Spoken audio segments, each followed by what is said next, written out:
Hi friends, எல்லாரும் எப்படி இருக்கீங்க? இந்த வீடியோவில் நான் ஸ்கூலை விட்டு வந்ததுக்கப்புறம் எனக்கு பிடிச்ச ஒரு ஹெல்த்தியான ஈவினிங் ஸ்நாக்ஸ் எங்கள் அம்மா செஞ்சாங்க. அதை தான் நான் உங்களுக்கு இதை காட்ட போகிறேன். ஓகே ஃப்ரெண்ட்ஸ், எங்கள் அம்மா எனக்காக சூப் செஞ்சாங்க, மட்டன் சூப் செஞ்சாங்க. இது எதுக்காக அப்படின்னு பார்த்தீங்கன்னா, இந்த கிளைமேட் வந்து நம்ம எல்லாருக்குமே கோல்டு ஃபீவர் இந்த மாதிரிலாம் இருக்கும். ஸோ நீங்கள் டெய்லிக்குமே சூப் குடிக்கணும். Like mutton soup, beef soup, chicken, இந்த மாதிரி நிறைய வெரைட்டிஸ் ஆஃப் சூப்ஸ் இருக்குது. அதில் நீங்கள் சூப் எந்த சூப் வேணாலும் குடிக்கலாம்.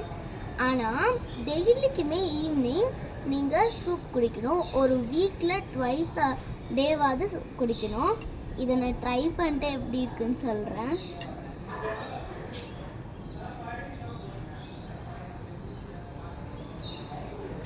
இது ரொம்பவே டேஸ்ட்டாக இருக்குது ஃப்ரெண்ட்ஸ். நீங்களும் இந்த மாதிரி நிறையா சூப் செஞ்சு குடிங்க. உங்களுக்கு ஃபீவர், கோல்டு இந்த மாதிரிலாம் எதுவும் வராது. உங்களுக்கு இந்த வீடியோ பிடிச்சிருந்ததுன்னா லைக் பண்ணுங்கள், ஷேர் பண்ணுங்கள், சப்ஸ்கிரைப் பண்ண மறந்துடாதீங்க. தேங்க்யூ ஃப்ரெண்ட்ஸ், பாய்.